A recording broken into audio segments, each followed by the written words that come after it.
It's a whole thing called the code stuff. Oops.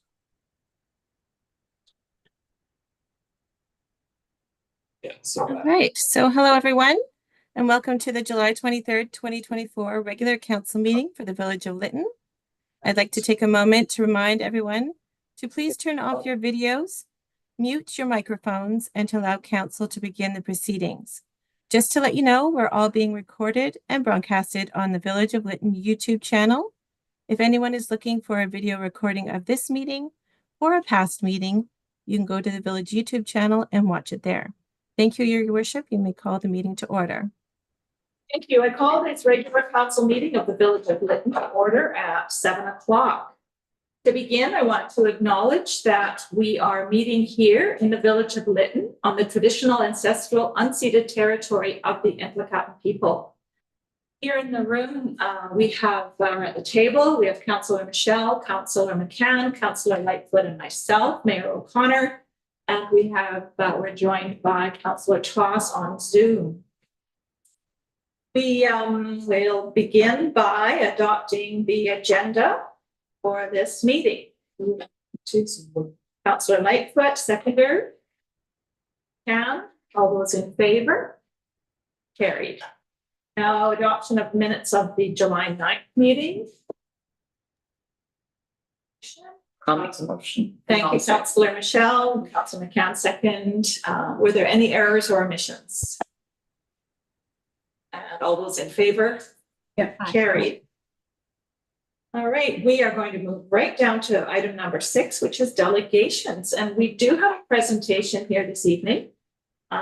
We have in the room John Sam and Dominic Charlie, and online we have Graham Bethel. And I am going to turn it over to these. Do you want me to move these fellows? Yeah, maybe we could do that if you want to come up. If you want to sit here, I'll just move. There, that makes sense. Good. They have a project that they'd like to present to us.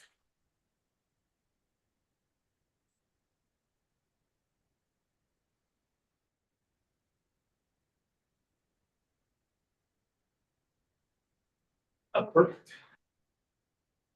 Hey, my name is Dominic Charlie, and I came up here about a month ago or so and met with John, and we spoke about doing carbon recycler here in partnership with the First Nation. So looking at it, Graham Bethel, he's the tech guy. He's the one with all the experience. And for myself, when I was looking at how best to present these to First Nation families, we look at the movement of the stewards of the land, which is it's a localized way of how you respect and take care of the land. And I think as things go, we can skip. Are we going to go through all of the slides or? Oh yeah. Yeah. So we look at the evolution of waste management. And then in new ways, what we're looking at, recycling, composting, and landfills for the MSW. This is a new way of kind of looking at how to do it. So basically, it's an excellent way of looking at waste as a resource rather than a nuisance. We can skip forward. So I live in Abbotsford, so we do compost recycling and garbage. It started off fairly simple. You can throw, you had your things. It's gotten a little more complex nowadays, and I think it's just going to keep. When it comes to recycling materials, they ask a lot of the citizens of the township. What we are here talking about when it comes to the carbon recycling plant, it's to manage the fire damaged trees that are around here. So we don't want to harvest anything that's marketable. If there's a use form or anything like that, we want to use it as a waste. So skip forward. So the carbon recycler it's a gasification plant, so it's an advanced gasifier. I'll let if you guys have any questions in regards to the specifics, Graham is the one that would be able to speak in depth to that. We can skip one more slide, I believe. And then, yeah, so this is where we would start in regards to the feedstocks. So the clean wood waste, those are the list of what we use, and then compost and kitchen scraps, and then eventually down the road, it's a versatile technology, so we can manage other types of waste. So why this is kind of where we're at with why we're here. When I presented this to John and his colleagues, we talked about the feasibility study. So the feasibility study that when it takes place, we're looking at different ways of finding funding. I came across Carly Stemen. She's the contact I have with the Green Municipal Fund, and they have a great program that we qualify for. And then the idea is we would meet with her, with a representative of the township and from the First Nation. And there's a way we can apply that we would be able to get 100% funding for her. So she's really easy to work with. Talked with her a couple times. So that is where we left off our meeting with John last time, and then he approached you guys, and you guys invited us here. So what we would like to see at this point is support from you guys to apply for this funding grant, and then if we go further and it becomes operational, obviously to have. It does create renewable energy through syngas. Again, Graham is the one that would speak on depth with this, but we would be able to bring a secondary source of energy to the township as well as Lytton First Nation. And then we guess it is based on a circular economy kind of business model, which obviously could really give a nice kick to the local economy, bring jobs, and all that kind of stuff. So hopefully that was clear and concise. I think as much as I can. I don't know if John would like to. Yeah, I guess Lytton First Nation assigned wildfire salvage opportunity agreement with the province of British Columbia. Haven't ironed out the details with the province, but that's a work in progress, and the volume from that agreement is possibly 50,000 cubic meters per year of burned wood.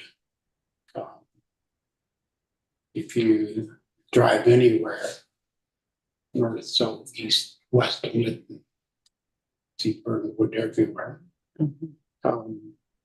We are seeking support in the village of Lytton to apply to the Municipal Green Fund for feasibility study to ensure that the gasification plant and feedstock and the layout, the logging and silviculture are all taken into consideration in terms of the numbers before we move forward. Elephant doesn't want to lose its shirt or its pants. It is deal, but I want to make sure it makes business sense from an economic point of view. The benefits of the project are biochar, heat, other items that the facility would generate during the gasification process. There is a gasification plant in British Columbia, and there are several gasification plants in the States. The other item that may be of significance is this project moves forward, we would seek assistance from the village of Lytton in terms of working with aspen planters to place the facility at the old mill site. But that's further down the road. So I think that maybe if Graham can add to what Dominic and I have laid out. I have Roy here, who's my right-hand man. And if he wants to add any comments, we would welcome them. I just want to thank the village of Lytton for allowing us to present to the council. We seek your support. Thank you. Graham, go ahead. Good evening, Mayor, and good evening, councillors, and good evening, John and Dominic and Roy. Yes, we were brought into this project because the Lytton First Nation had this contract to salvage 50,000 cubic meters of fire-damaged trees as part of the British Columbia's overall program to start managing our forests and to address the wildfire situation that we see every summer now raging around our province. And the idea was to put together a vertically integrated business model that would take these trees from the forests and bring them down to a sorting area where we could then process them into a feedstock for a gasification facility. And gasification falls under the category of thermal conversion technologies.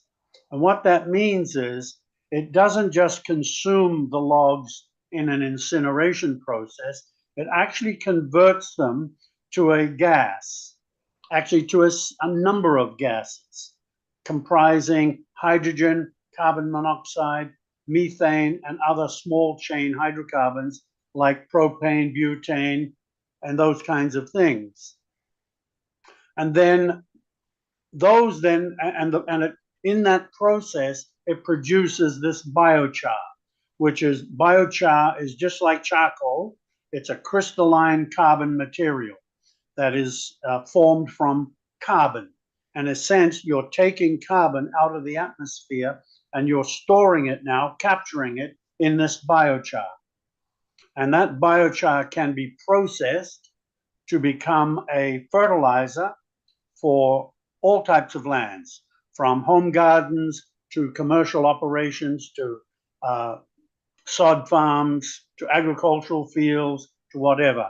And biochar has a tremendous range of very positive characteristics, such as it withholds the moisture in the soil for much, much longer periods.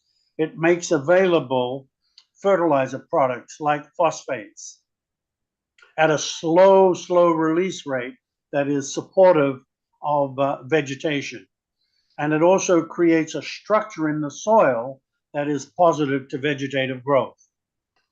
On the gas side, we end up with this hydrogen, carbon monoxide, methane mix, and that product can be consumed directly to produce heat, or it can be cleaned up a little bit and put into a gas network where it could be delivered to facilities, even single family homes if you wanted to. But I haven't seen too many situations like that.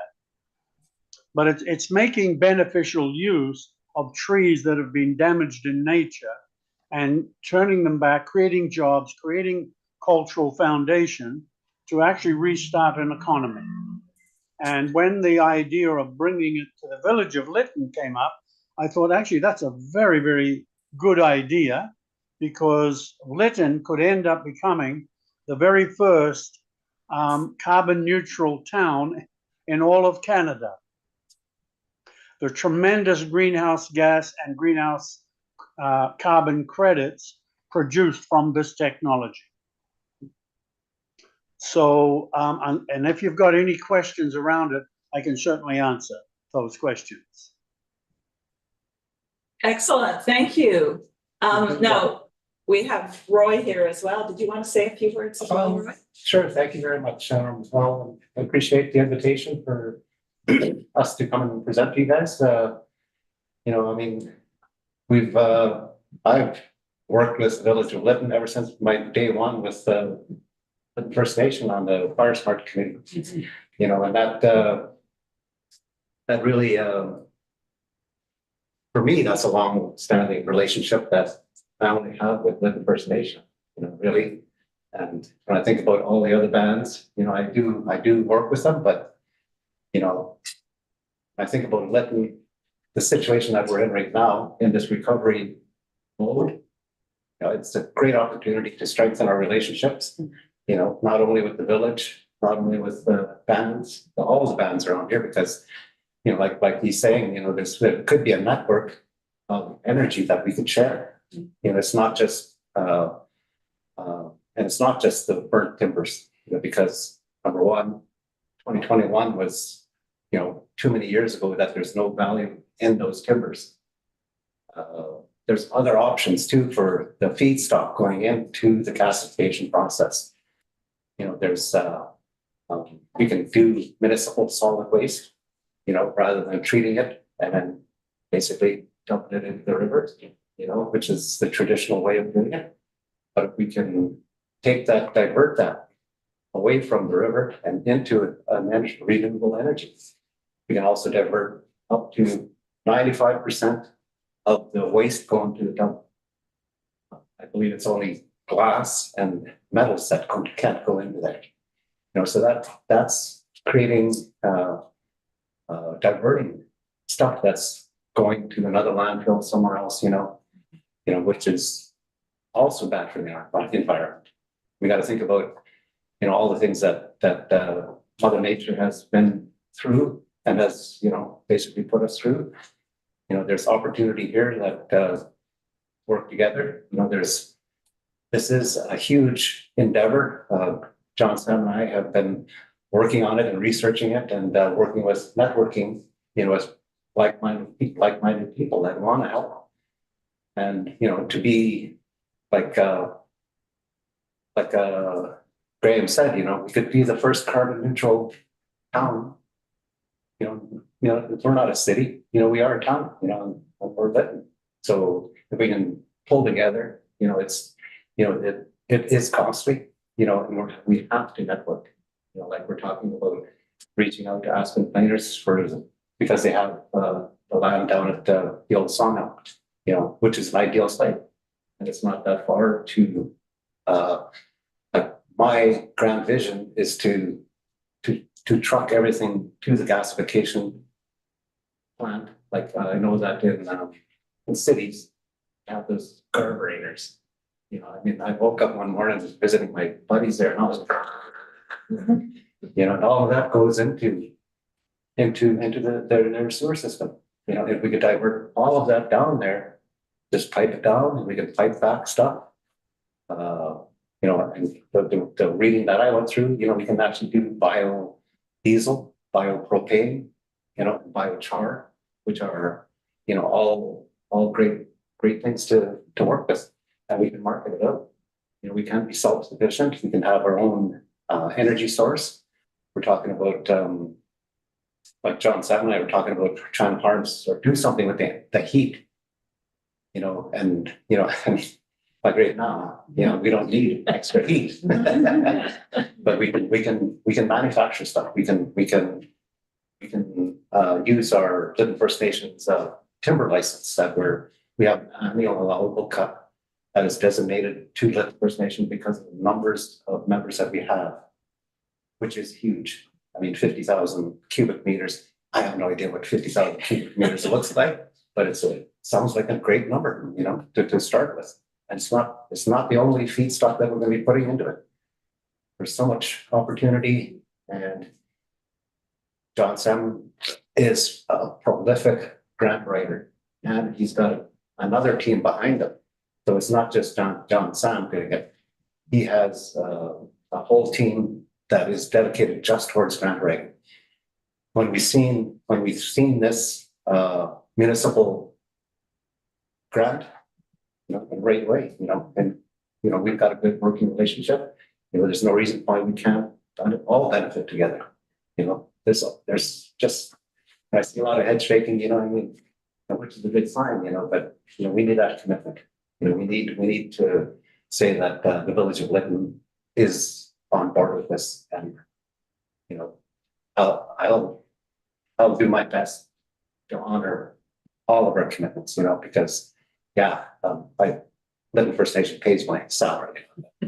But I know pretty much everybody here, you know? So, you know, I really want to keep that strong relationship going, and then nurture it and grow it together. And you know, if we do become a carbon neutral town, you know, we'll be standing together, not one above the other or anything like that, which is our goal. Work together. So I can hear your passion and excitement for this project. This is awesome. So you're at the step now where you are applying for the funding for the feasibility study. Is that the point you're at right now? And you're looking for a letter of support or something like that from the village to do that? Yes. Just before we go on, does any council have any questions for anyone here? Councillor Lightfoot.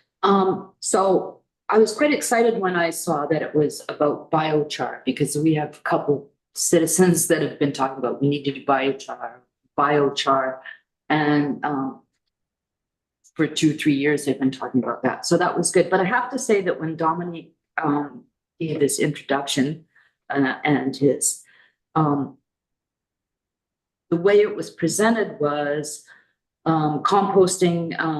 Biochar didn't really come up in Dominique's discussion very much. I understand Graham maybe is more experienced in that regard, but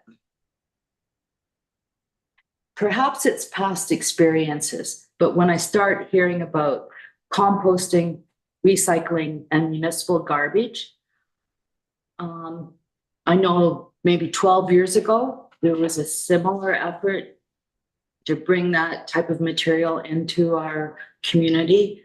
And people were quite concerned that they didn't want to be seen as the dumping ground for the Lower Mainland.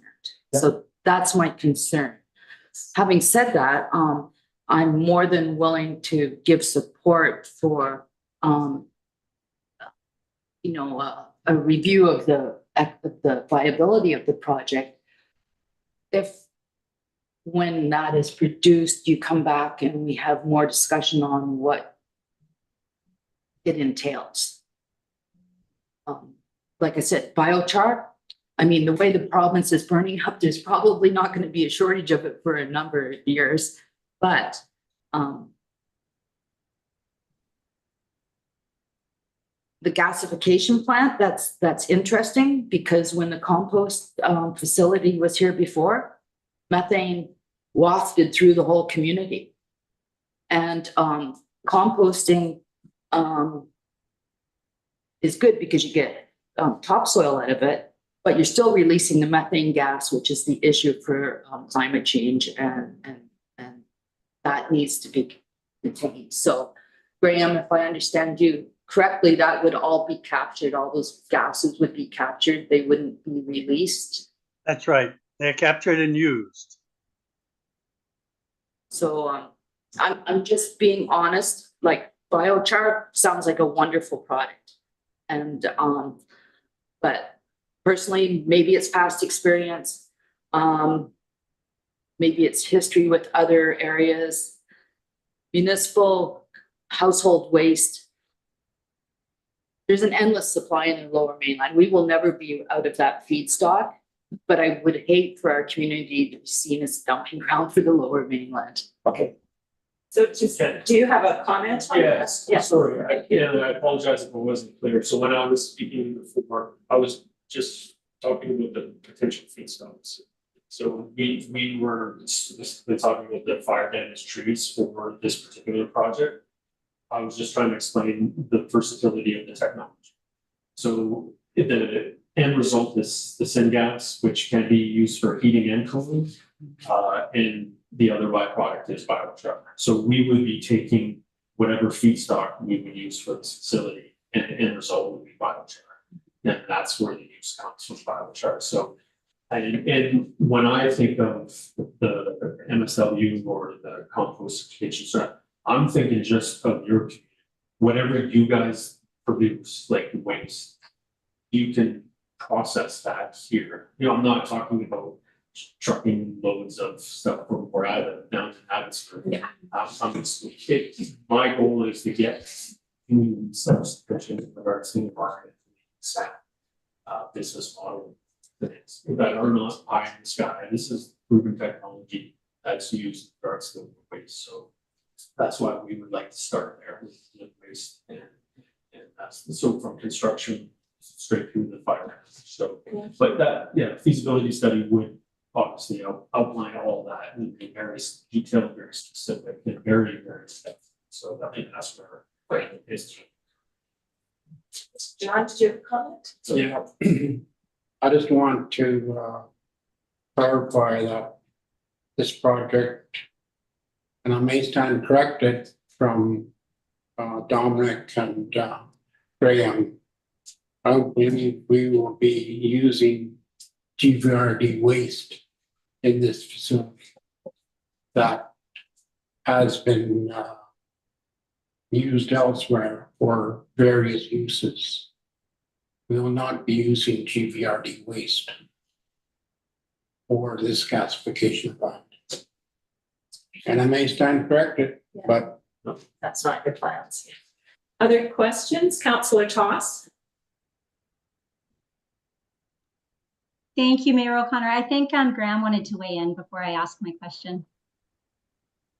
Oh, yes. All I wanted to comment to the previous councillor who asked the question around the waste. The scope of the feasibility study is orientated around the fire damaged trees, which is 50,000, and I can estimate that at about 20,000 dry tons of biomass, and the gasifier. We were not considering MSW or any other waste streams. Those are later steps that could be taken if that suits the community. But the first priority was to look at what's all that damaged material in the forest and how can we lessen the fire danger, particularly around the community and other communities in that region. Now, John can correct me if I got it wrong, but that's the intention. The scope of the feasibility study is to use forest biomass. Thank you. Thank you for clarifying that. Now I'm just looking at the time. 15 minutes has turned into half an hour, and that's okay. So maybe we'll just do a couple more quick questions if we have anything.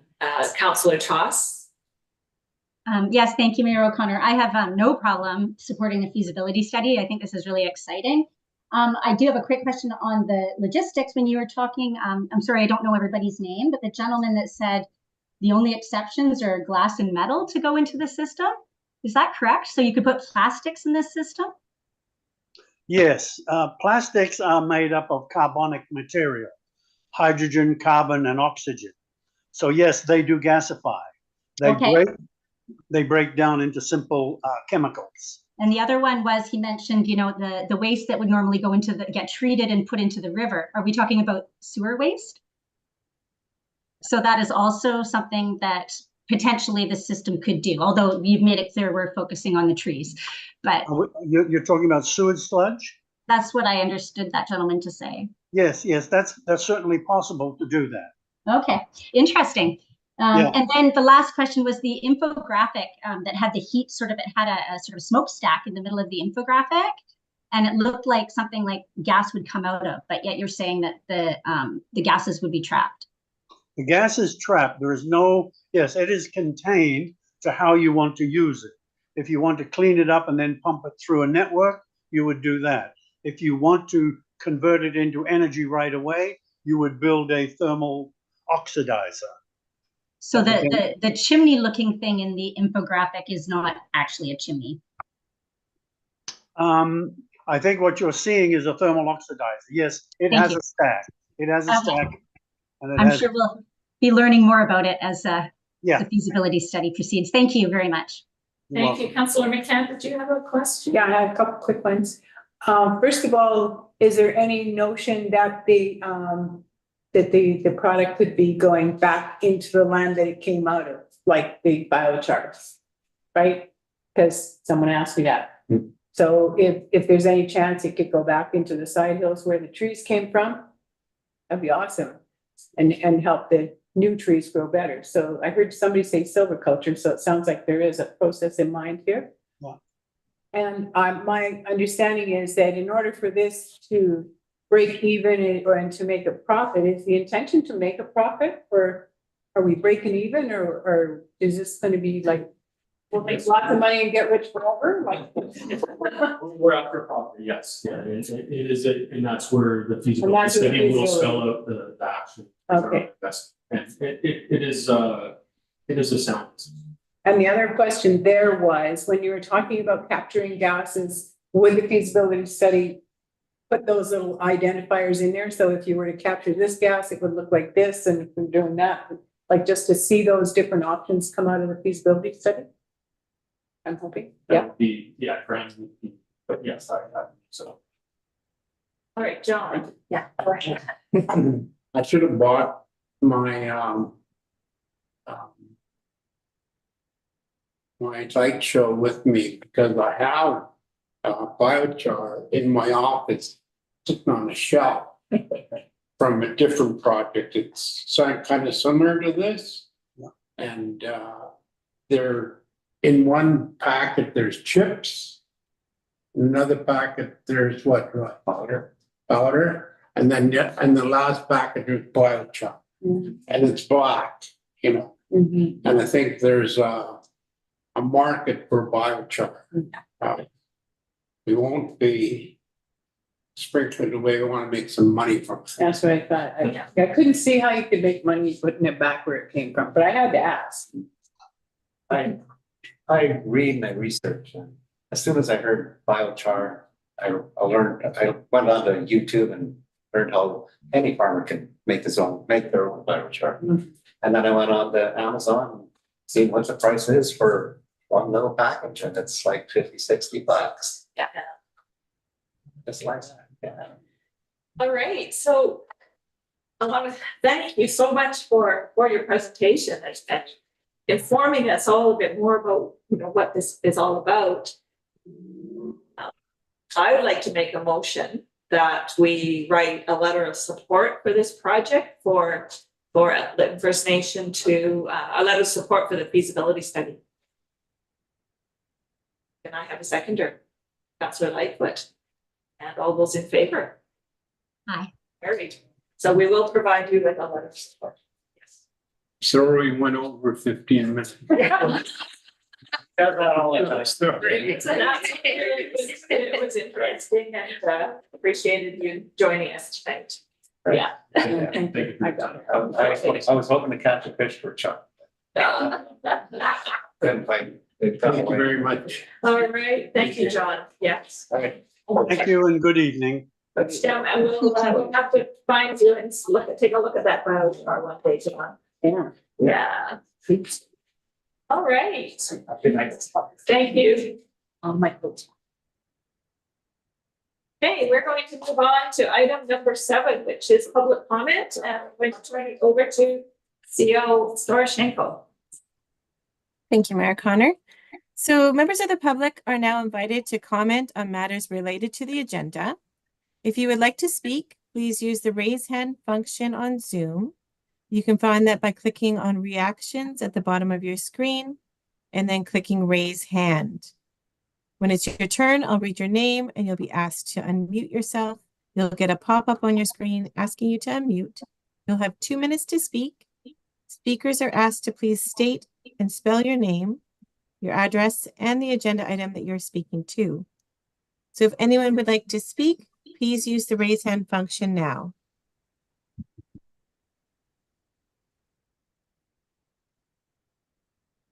And I don't see anyone.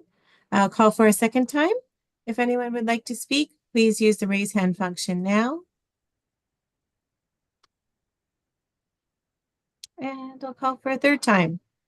Anyone wishing to speak, please use the raise hand function now, and that can be found at the bottom of your screen. All right, I'm not seeing anyone, Mayor O'Connor. Is there anyone at Parish Hall that wishes to speak? No, not this evening. All right, so that will complete the public comment portion of the meeting. So back to you, Your Worship. Thank you. Okay, we'll move on to item number 8. Actually, before we do that, I have an apology to make. I missed something at the introduction at the beginning, and I'd like to add it in now. I forgot to mention that in accordance with our council procedural bylaw, we have Kathy Walter here as Deputy Corporate Officer. So I meant to, I had that written down, but I was so excited to hear this presentation that I jumped right over it. Okay, so now on to item number 8.1, and we have information on the Communications and Engagement Survey results. And would this be Melissa Giroux going to present this? Yeah, thank you. I'm just going to share my screen.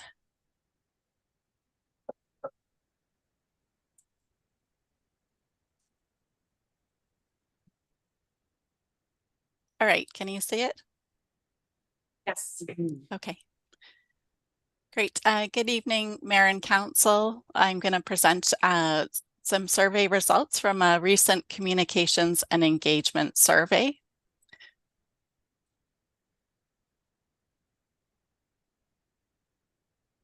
We launched the survey from May 23rd to June 21st online and shared it through the e-newsletter, website, and Facebook, and also shared a printed version of the survey with the property tax notices. We received a total of 37 responses, including 36 online responses and 1 printed survey. The goals of the survey were to, just one moment here. Just need to move something. The goals of the survey were to understand overall satisfaction with the village's communication and engagement opportunities, to understand preferences for communication channels, newsletter frequency, and the format and frequency of community meetings, and to identify gaps and opportunities for improvement. This is a best practice for any community, and this was the first specific communications survey that I had done since I joined the municipality over a year ago.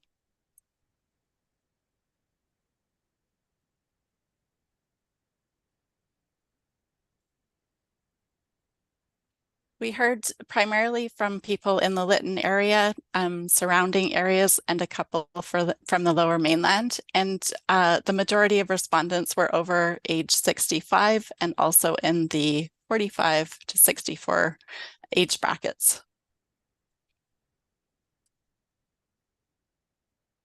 Out of the respondents, 60% indicated that they were not currently displaced from their former home and business.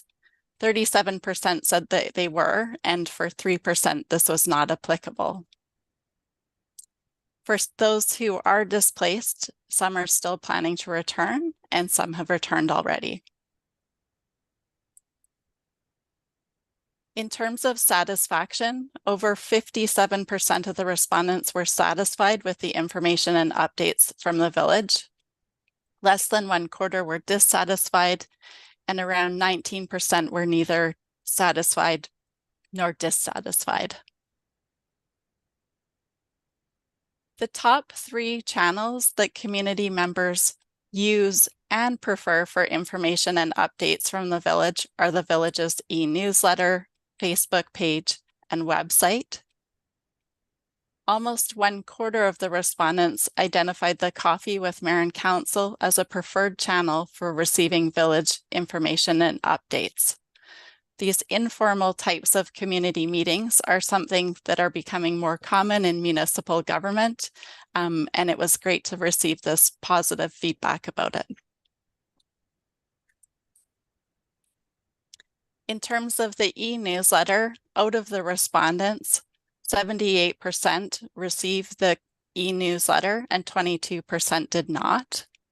Most people preferred to receive the newsletter weekly. However, there were comments that we might want to decrease the frequency once the rebuilding updates are become less frequent. In terms of social media platforms, 81% were on Facebook, 49% on YouTube, 32% on Instagram, and 19% on Twitter. The village only uses Facebook and YouTube with a younger demographic, considering Instagram might be another option, but it doesn't seem to be indicated by these results. In terms of the preferred engagement channels, Coffee with Mayor and Council ranked high with 39% preferring it, as well as online council meetings, followed by online community meetings, in-person community meetings, surveys, and working groups or committees.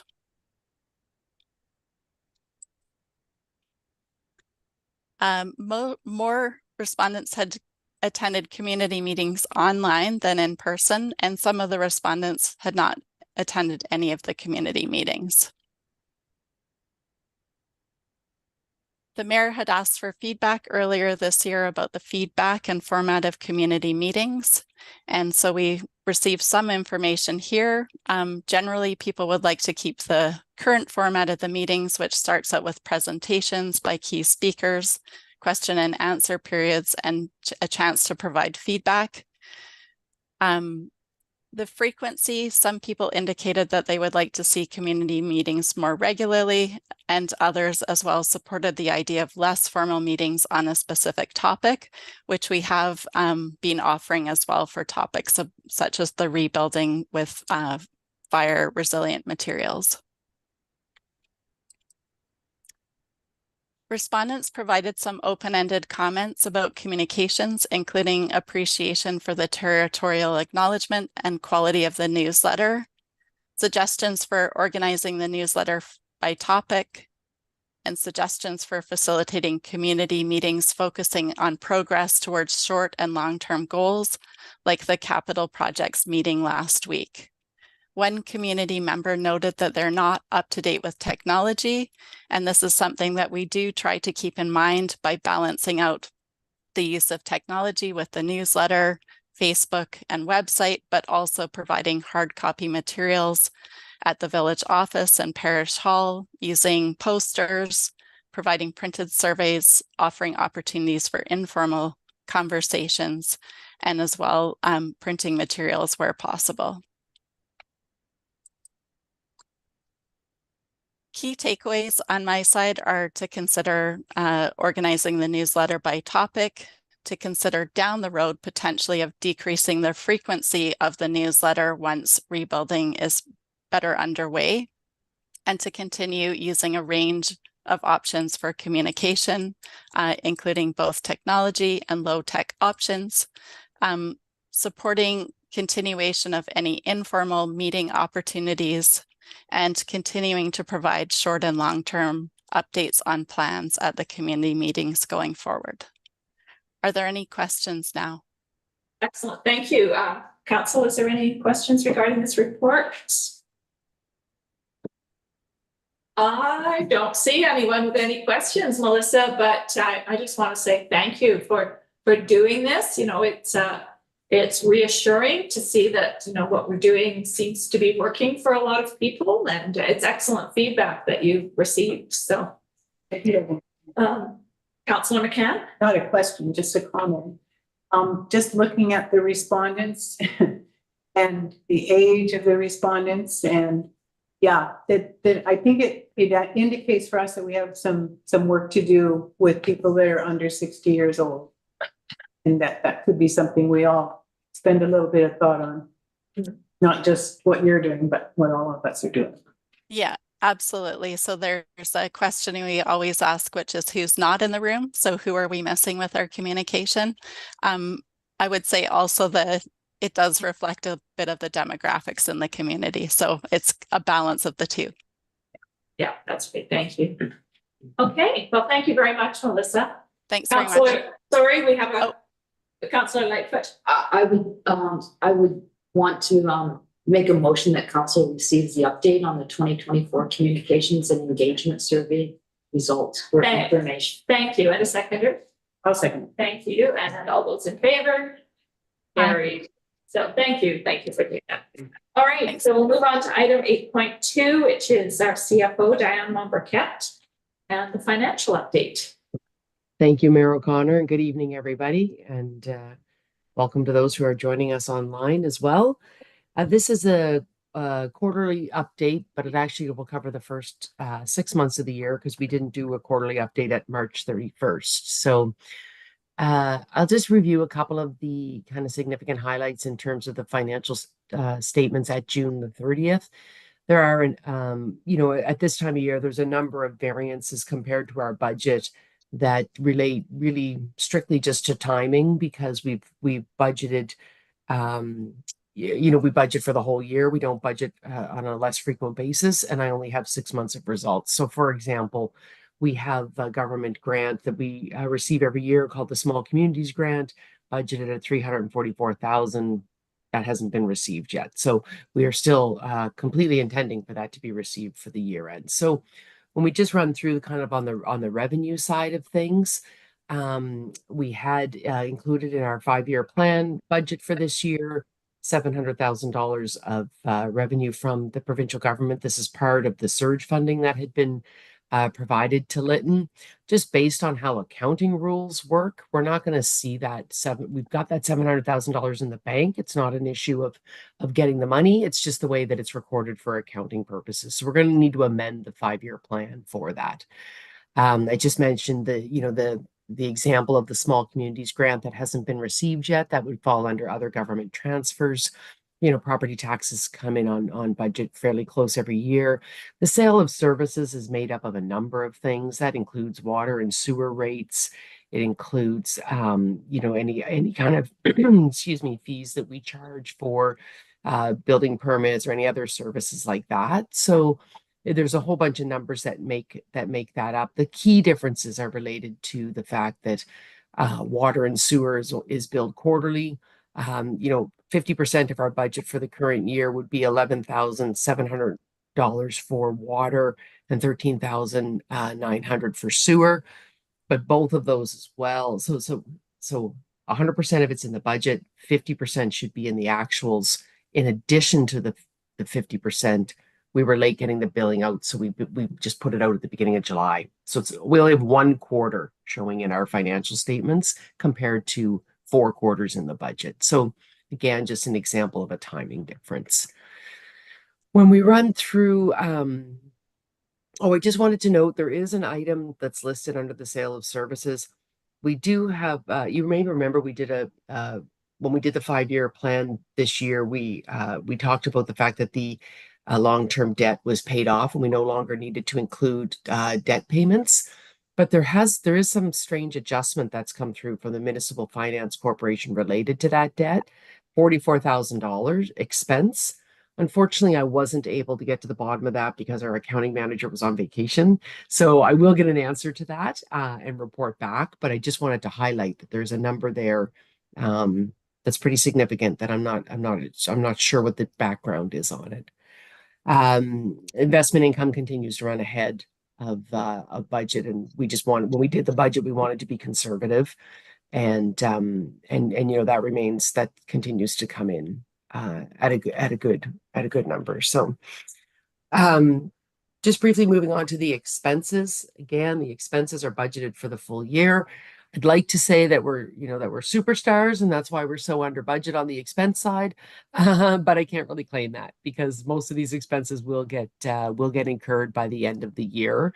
There's a couple of amendments that are going to be coming forward for the 5-year plan, particularly related to salaries in the public works, water, and sewer area. We have added some casual labor in that area to kind of step it up a little bit in terms of some of the work that we're getting done in the village around fire smarting and activities like that, as well as to cover vacations. This summer, more so than previous summers, the last couple of summers, we're back to kind of a more normal public works kind of operations plan that they're working on every week within the village. And so we do need to have that vacation coverage so things that are underway can continue. Besides that, there's comments that I've made in my report related to a couple of the things that that are still outstanding. We're showing that positive variance in the planning department because we haven't hired a grant writer. We're still looking for a grant writer. If anybody comes across somebody, send them my way for sure. Just touching on public works just one more time. There are a lot of capital projects going on in water and sewer. And so in some cases, we're kind of balancing how much work goes to the projects and how much work goes to the day-to-day operations. And we're learning more information every day about that. So, we will be proposing a 5-year plan amendment related to some of the expenses that were originally included in the public works department. So that will be coming forward at a future meeting. On to the recovery amounts, which are the ones that are generally what people are the most interested in. So just kind of talking about the 4 main grants that we've received. So we've got the 6.26 million from municipal affairs. This was intended to cover, extraordinary expenses that the village incurred as a result of the fire. We've spent 5.2, almost 5.3 million of that 6.2. The remaining is used for things like, as we're kind of rewriting bylaws and we're engaging services to do some of that corporate work that was lost, as well as there's some additional council expenses that go through this grant. So that one's been kind of in play for quite a while, since I think March of 2022. The next one, and I don't know if it's kind of looks funny on your report. My report's not lining up very well, but the 23.4 million that was received from EMCR, this was that initial grant for debris removal, remediation, and archaeology costs, intended originally for uninsured properties, later extended to all properties. The funds that were spent to the end of June 2024 is 24,880,000. So that is actually in excess of the grant that was received. However, the insurance proceeds that were collected by the village from various property owners, insurers for debris removal, is the additional amount to offset those expenses. So it was always intended that the expenses would be higher than the grant because we had this contribution through the insurance side of it. The next grant I'll speak to briefly, the 3.4 million received from EMCR. This was received at the beginning of the 2023 fiscal year. It was intended to cover costs in 2023 associated with primarily staffing, some geotech work that was undertaken. Those costs come in now at $1.9 million for 6 months after 2023. So I'm pretty confident that that's the final number on that 3.4 million. And then the final one is the most recent grant that we have been talking about, which is 17.5 million. And I did include in here for your information, just a reminder of the 4 areas that grant covers and the financial allocation to each area. So that these are the limits that have been put on by the province for each one of those areas. This is the grant we talk about each month. It's the next item on the agenda where I bring forward the report for you to review before we submit it to be reimbursed. So that 6.4 million that's been spent to date, I believe that approximately 6 million of that has been received. The other 4 million has been claimed, or sorry, the other 400,000, sorry, other 400 has been claimed, but we haven't received the funds yet. So I know that was really quick, but I just wanted to kind of run through it quickly. And if anybody has any specific questions, I'm happy to answer them. Thank you, Diane. Council, are there any questions? Councillor Michelle? So thank you for that, Diane. And I just want to clarify, because I've been asked by a couple different people, how the heck did the village spend $240 million? So I just want to clarify, we did not receive that, like CBC put out an article that said that Lytton Yes. received 239 million. We didn't, Yes. right? So we got 51 million through the province, approximate. Yes. And then 77 million was committed by the federal, but they've Yes. sent nothing. Correct. And 13 of that is direct to the homeowners or the business owners, right? That is correct. The 13 million is the Pacific Can programs. Yeah. 64 million is the infrastructure grant that we've been talking about, but we've not received a cent on. And then these grants that are in front of you. Okay. And then, so that schedule. other 120 million, that has nothing to do with the village, right? That's correct. That's correct. And I don't even know, I don't know where those numbers came from. I think that we actually did prepare some numbers for that article of what the village has received, but I don't remember seeing them in the article, the numbers that we prepared. Thank you. Thank you for clarifying that. Yeah. Are there any other questions or comments? Thank you, Diane, for preparing this and making it so clear. We need a motion to accept this report for information. Councillor Lightfoot, seconder. I'll second. Oh, thank you, Councillor Michelle. All those in favor? Aye. Carried. All right. Thank you. All right, we move on now to CFO again, and this is the contribution agreement. So, Diane, back to you. Sorry about that. I had put myself on mute. So this is our monthly report related to the 17.5 million contribution agreement. So I have summarized in here the expenses for June of 2024. You might know, the expenses have kind of dipped down a little bit because we haven't been actively doing a lot of the recovery works that had been earlier on in the grant.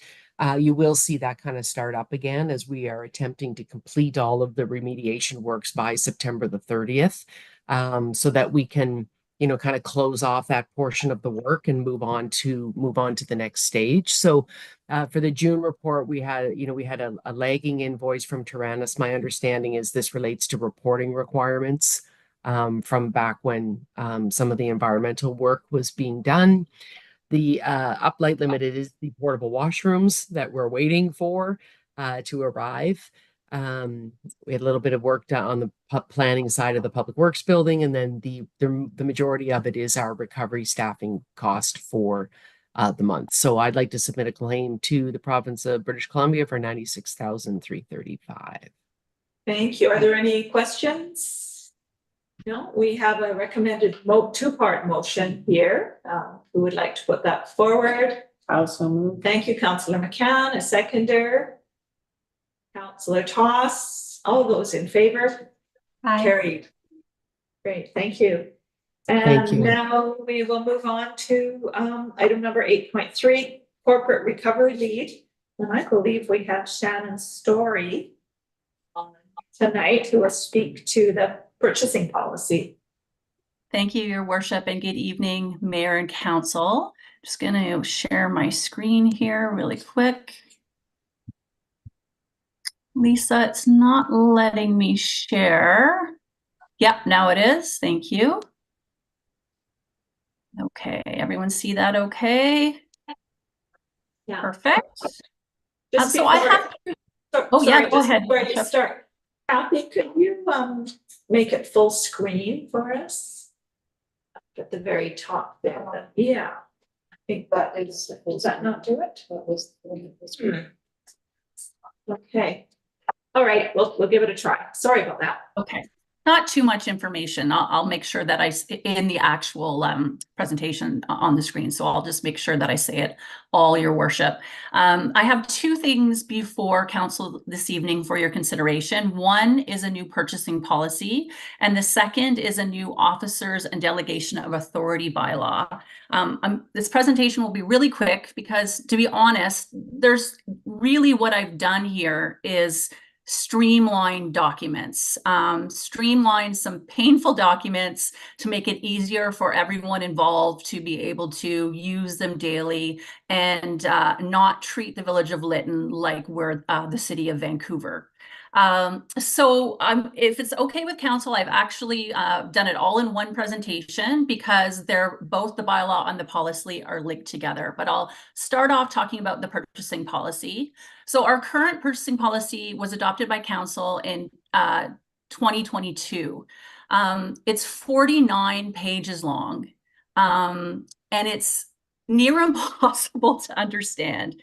I get phone calls at least weekly from staff asking me to decipher it. And as Mayor and Council knows, I write policy and bylaw for a living, and I can barely understand it myself. Not quite sure how it got to Council, and it was adopted as is, but it just doesn't work for the Village of Lytton. There's a whole bunch of irrelevant sections, and we also have at the same time the delegation of authority bylaw number 714 2022 was adopted, and it sort of contained half of the purchasing stuff. So people have to look at both documents, and new staff coming in, you just wouldn't know to go and look for a delegation of authority bylaw for purchasing information. So I've taken the purchasing stuff out of the delegation of authority bylaw and put it in the purchasing policy. So anything purchasing and procurement related is all under one policy. I haven't added, you'll see, referencing the two documents, I haven't added a whole bunch of new things. I've just removed things to make things quicker, and I hope, less legalese and much more clear. It's 7 pages, the new documents, and I'm hoping that it's just going to allow council, staff, and residents to access a real concise and streamlined system for the rebuilding of Lytton. And as I said, I have moved things that were in the delegation of authority bylaw over to the purchasing policy, so you have a sort of one-stop reference document. So what I'm looking for in regards to that this evening is that the new purchasing policy number 2024-01 is adopted by Council, and that we rescind the 2022-076. Now, on top of that, I have written a new bylaw called the Officers and Delegation of Authority Bylaw number 754-2024. And currently we have both an officers bylaw and a delegation of authority bylaw. And sort of the new standard within municipal government is that you combine these two documents. So again, it's easy reference that your officers, which for Lytton is the CAO, the financial officer, and the corporate officer, that they can go to this one document, and Mayor and Council can go to this one document and just see A, their job responsibilities, and B, what everything under the Community Charter and the Local Government Act that Council has delegated. Again, I didn't add new things. I just took what was out there, streamlined it, and moved it all into one document. So for that one, the proposed resolution is that council consider giving 3 readings to officer and delegation of authority bylaw number 754/2024. And you'll see at the end of that bylaw, then I ask that the 2 current bylaws be rescinded. And that is it. I'm happy to answer any questions. It's fairly simple. I'll stop sharing my screen. Thank you. Are there any questions? Now, Councillor Toss. Thank you, Mayor O'Connor, and thank you, Shannon. I have a question about the statutory officer positions. So to remove a statutory officer is quite onerous. It is. So currently we have 3 in that position. So, and I guess that would apply regardless of whether this bylaw gets passed. We are in the situation where we would need to go through that process. Like when we eventually do pare down our staff, I'm assuming in 5-10 years, we're not going to have all 3 positions filled. So will Good question, Councillor Toss. So so under the community charter, you have to have a corporate officer and you have to have a financial officer. Strangely enough, you do not have to have a chief administrative officer. So no matter what you do in the future, you will have to still have those officers' positions. They can be all in one person. So you may have a CAO in the future who's going to be your corporate officer and your chief financial officer. And yes, you're right. That person can only be let go by council, all those 3. And they also have, they are entitled to, as you know, hear a hearing. So it's a lot of procedural fairness around it. But yes, in the future, you can narrow it down to 1 person with all those headings or 2 people, and then it's not quite as much in council. You do see here that I have put in the bylaw the authority for the CAO to be able to hire the chief financial officer and the corporate officer, but then as you know, it does have to come to council for an appointment. And council, I cannot delegate the authority to the CAO for that person to be let go. Thank you for that. I have a little bit of a follow-up question, if that's all right, Mayor O'Connor. Yes, go ahead. Thank you. Just in the writing of that, and I have the writing, but you'd have to find it to pull it up. But in like my understanding is, of course, the chief administrative officer is tasked with hiring the corporate officer and the CFO. But in the authorities, in the like what their job description is, so to speak, on the last line of the CO and the CFO, it says, or tasks assigned by the CAO or council on a time-to-time basis. But I'm wondering if that should read tasks assigned by council in brackets through the CAO. So there's no misunderstanding of council giving direct direction to the CO or CFO, because those 2 don't seem to be able to work together. They sort of contradict each other. We can absolutely amend it to include that. I'm just making a note right now. So just like through the CAO, so that future councils aren't tempted to skip that hierarchy, if you will.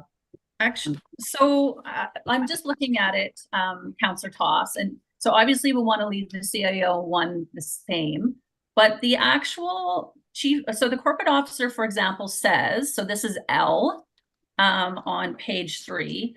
It says exercising additional duties and responsibilities that the chief administrative officer or council may assign from time to time. Are you still uncomfortable and you want to get rid of the? Well, I'm thinking or council and then in brackets through the CAO. Okay, I see what you're saying. So that the direction wouldn't go from council to the corporate officer, it would come through the CAO because that is in fact the boss. I don't know. They just I understand what your purpose is there, and it does make sense. So that would be, I would be amending on page 3 under number 3L and under number 4G. Thank you, Councillor Lightfoot. That's assuming that we have the CAO, but because that's not a necessity. In the absence of a CAO, then council would be giving that direction. Correct, Shannon? That's correct. So through the CAO if one is in place. think it reads well the way it is, but I'm willing to accommodate majority's decision. Councillor Lightfoot, was there issues in the past with council giving direct direction to staff without going through the CAO? From time to time, individual council members would do that, which was totally inappropriate, but Right. council as a whole, no, if it was recorded in the minutes, it was, pretty straightforward. Thank you. Are there any other comments or questions? One other, or if someone else would like to speak first. Yeah, go ahead, Councillor Toss. Thank you. Just the only whether I'm totally in support of this, but the purchasing policy, I think in the future, I'd love our council to look at and elaborate on the sustainability angle of it. For future, I think that we could do more on that front in terms of purchasing, but maybe now's not the place, like in terms of using not disposable items for community events or things like that, that I think are worthy of discussion. Many communities have banned plastic bags, for example. So just something to think about in the future. I'd like to revisit. Thank you. Thank you. All right. So we have a recommended motion here that council adopt the new purchasing policy and then rescind the previous one. Councillor Lightfoot, seconder. Councillor McCann, all those in favor? And carried. Thank you, Shannon. Now you've already covered the officers and delegation authority bylaw, which will be coming up shortly for looking at. Thank you very much. Okay, we're going to move on to item number 8.5, Director of Development. Berta is on tonight, and we have the zoning bylaw parking regulation update. Good evening, Mayor and Council. I'm just going to share my screen and get her popped up here. Just bear with me a moment. Here we go. I trust we have a full screen. Is that correct? Yes.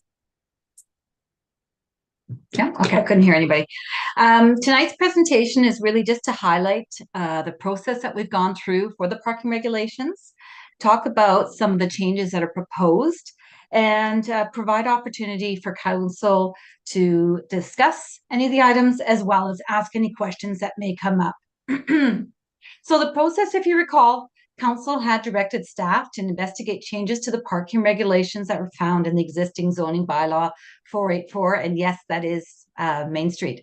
In October 2023, we provided some research and some best practices from other communities.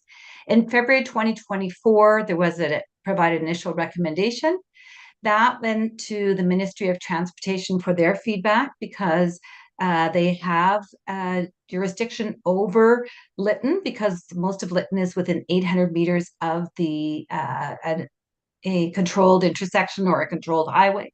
So therefore they have some jurisdiction and have right to speak to the parking regulations.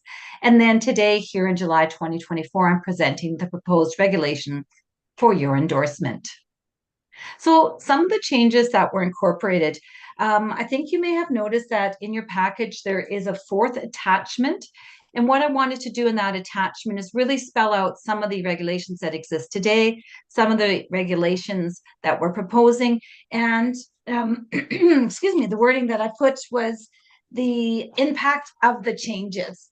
And I find myself, when I look at changes to bylaws, I really like looking at this kind of page because it really spells things out.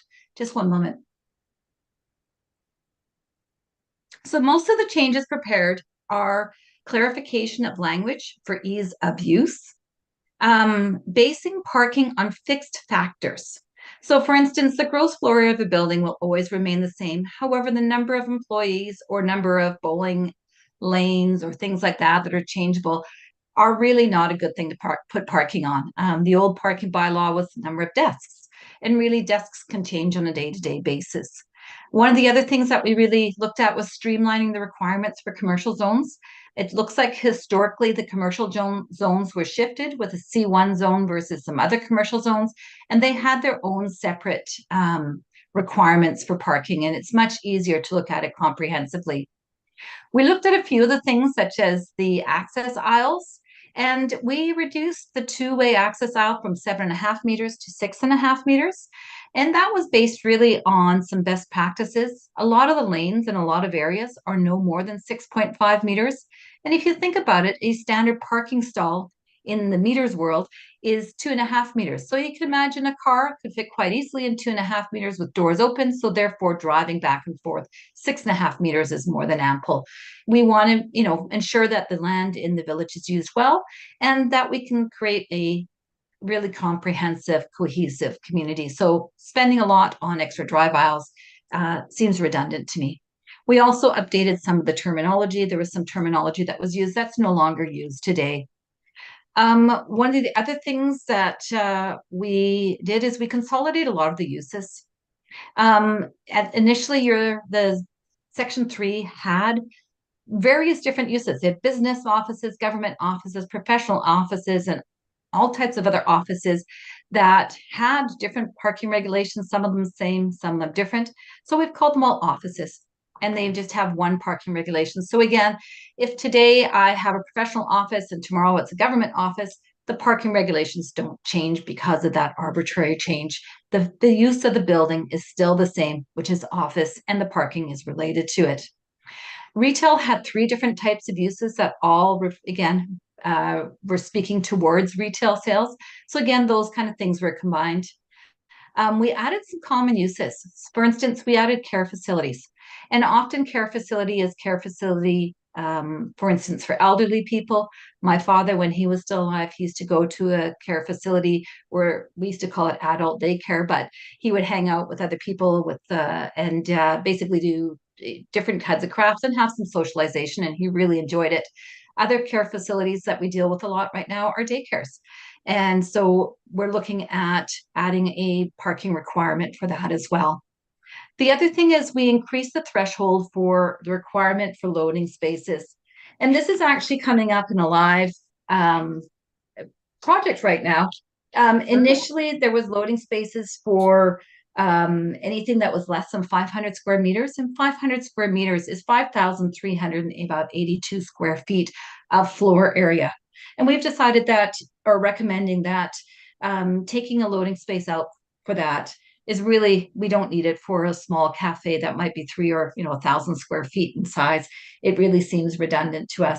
So we've reduced the amount of loading spaces as well as the threshold that it impacts. So that's essentially some of the higher overview. I know you're going to have some more questions, and I really look forward to them and any kind of discussion that we can have. And that concludes my comments tonight. Thank you, Berta. Questions from council?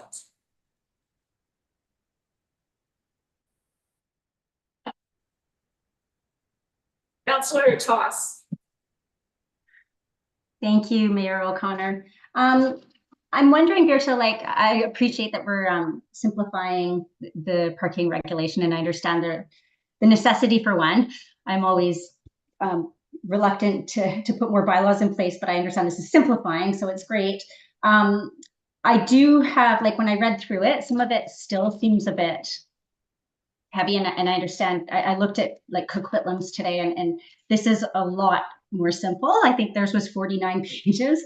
But there are some things in here that I do kind of wonder about. One is in section 10.12, the asphalt, concrete, brick, or pavement driveways, for example, considering people might be driving and still have that road base down. The liquor license being 1 parking stall for 3 seats. And again, I think other councillors have remarked, we have a community where somebody might go for a beer while they're at the laundromat and then go to the cafe, not requiring 4 spots, right? It's 1 stop. And then I think with the hub coming in, eventually we're going to have that community space with parking, and then our large actual streets. I still feel like this might be a little bit onerous, and I would be in favor of having a working group of businesses and maybe community members looking at this, because I don't think it's that time sensitive.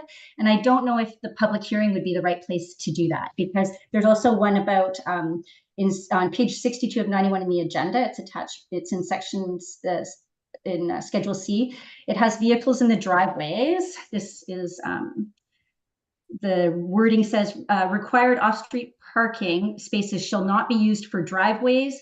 So off-street parking is a driveway, I thought, but I guess you're not supposed to be parking where you're driving into your parking spot is the idea there. But anyways, required off-street parking shall not be used for driveways, commercial repair work, display, sale or storage of goods, except for a period of greater than 24 hours. I think that might be a typo, and it should be except for a period less than 24 hours, maybe. Does it? The way you read it, it does sound, oh, I found it now. Required off-street parking shall not be used for driveways, commercial repair, display, or storage of goods, except for a period greater than.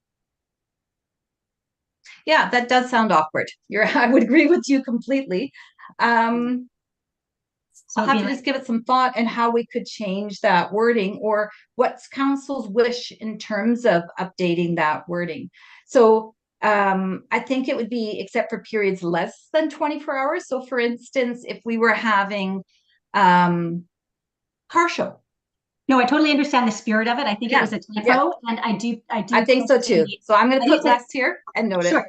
So Beerta, would we have so is the public hearing then when we get to say we pass the second reading tonight, it comes to third reading after a public hearing? So commonly, and I believe the plan for today for this particular bylaw, should it pass tonight, it would go to the public hearing and get third reading in the regular meeting as well, if that is council's wish. So I'm sorry. Corporate Officer Storchenko, do you want to comment on that? No, that is correct, actually, what Beerta just said. Okay. So, yeah. Yeah, great. Thank you. So part of bringing it to you in this way today is we understand there are some concerns that council has. And of course, again, you are the people that are in Lytton and understand Lytton much better than I do. And so we wanted to give an opportunity to really highlight what the plan is, so that if there are any comments, we could take them. And obviously you have a number of different ways of either moving this forward, or you'll have the option as well to say we want to defer it with these changes or these considerations. And we're really here to hear what you have to say. And I guess to answer Councillor Toss's question in regards to that, the public hearing is not the best place to do that. And that's why we pulled it forward and pulled the readings apart, so that we had this opportunity tonight if you choose to take. So I would, sorry, Councillor Toss? I'm just reluctant to support this as is, because then it goes to public hearing without these tweaks. And I wonder, I don't know the best way to approach it, but I'm wondering if we, I don't know if the rest of council would be amenable to taking out the asphalt, concrete, brick, or pavement part of the bylaw, as well as the liquor license ratio. But we're going to bring a motion forward in the bylaws section of the meeting. We'll bring the motion forward, and at that point we can decide if we're going to be approving it or not. So right now this is just a report.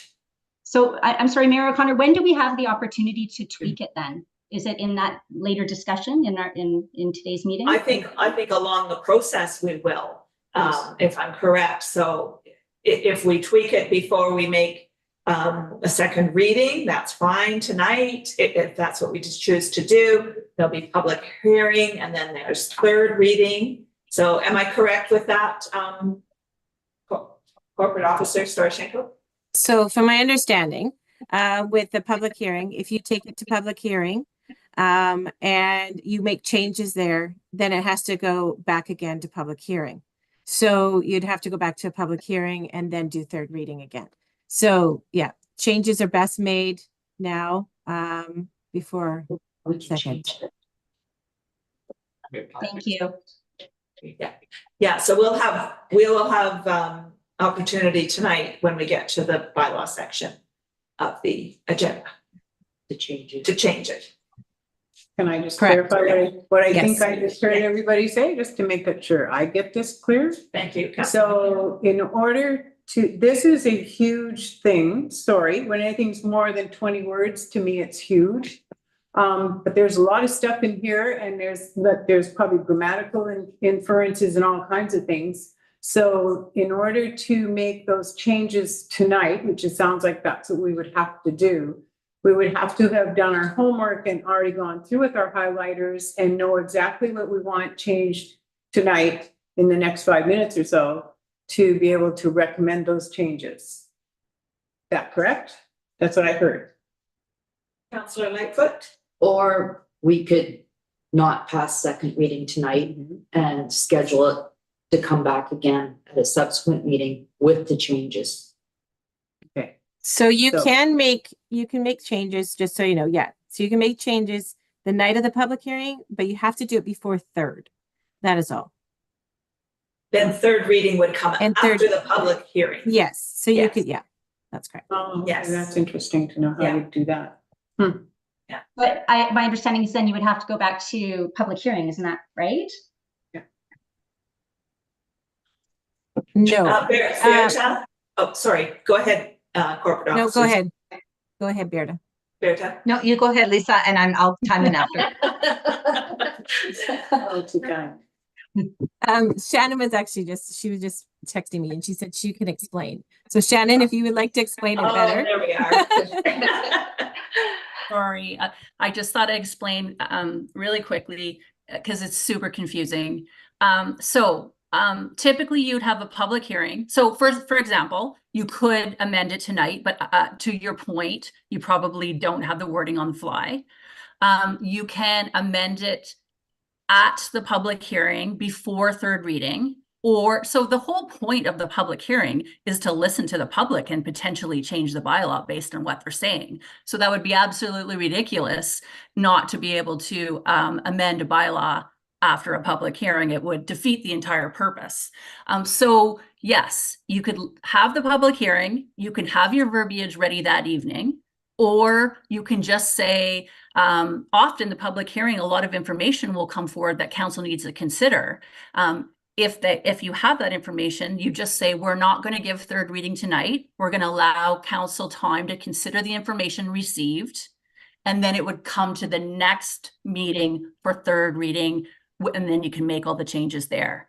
As Lisa and Bertus said, the issue is after third reading, you cannot make changes without moving back the process and holding a public hearing. But up until third reading, you can do that. And you don't have to do third reading the same night as the public hearing. Am I making sense? Yes. Yeah. Thank you. Thank you, Shannon. Okay, Berta. Sorry, I just wanted to add a point. Councillor Toss brought up the point, for instance, of the surface. And there is a lot of verbiage that we pulled out of your original parking bylaw that we brought back into it because it was put in initially. So the surface information, for instance, came out of the original section C. And it's, again, my feeling is always I'd rather give more information and have you pull it away because that's what is the will of council than not give you all the information. So again, it is council's will, how we wish to move forward with this, and we're looking forward to doing whatever work we can on it for you.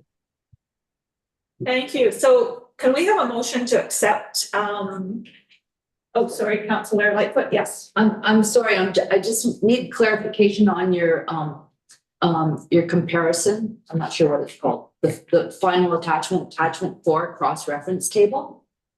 When it talks about all related commercial parking, in 4.2, it says in the C zone, off-street parking spaces and off-street loading requirements may be waived if it is determined that the expected parking loading needs can be accommodated on street and or in the parking facilities within the vicinity of the development. Who makes that determination? How is that a variance that someone applies for, or is it just a decision of council? How would that be waived? Thank you. That's a very good question. Yes. So generally projects that would be commercial in nature would come to you through a development permit. And as the development permit, that is when parking and all that gets established. So let's say something were to come forward and we know there's a big parking lot over to the side, or, you know, in your experience, you know that there's a lot of on-site, or excuse me, off-site parking that's available in that location. And it is the appropriate use that council feels is at that time, it is a council decision to move forward. So it would be something that staff would suggest, because let's say, again, I'm going to use a small coffee shop that's 1,000 square feet. You know, there might be enough parking on street for that one, and council feels that this is the correct policy then to pull forward, and staff may support or may recommend it. This is where that would come into play. So no cost to the applicant, just a council decision. Is that correct? Yeah. Oops. That is correct. The Village of Lytton does not have a cash in lieu policy. I don't think you ever will. And because of that, yes, it is a council decision to make at that time. Thank you. Thank you for that. Okay, can we have a motion to accept Berta's report for information? Councillor Lightfoot, seconder. Councillor Toss, and all those in favor? Carried. Thank you. All right, we are going to move on to item number 8.7, Public Works, and we have Brian here to give us a verbal report. Thank you, Mayor and Council. I have a PowerPoint, I think will come up here pretty quick. Well, this is kind of our second quarterly update of what Public Works has been up to over the last 6 months. First, next slide. Starting out with water. I think it's important, given the drought conditions in the province of BC, that we kind of look at what our water usage is. Currently, right now, we're using anywhere from 500 to 650 cubic meters of water per day.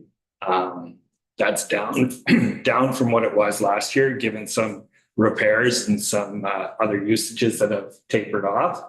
But based on what we're getting on the outflow on the wastewater treatment plant, we should really be reflecting that more so than these numbers. And we're kind of, you know, should be down around 125 cubic meters a day. So we tentatively have a leak detection program planned for September, but there'll be more information coming forward on that. We're constantly looking for puddles. Unfortunately, we have very good perk here, so puddles are not something that we see a lot of, but we're also looking for green areas.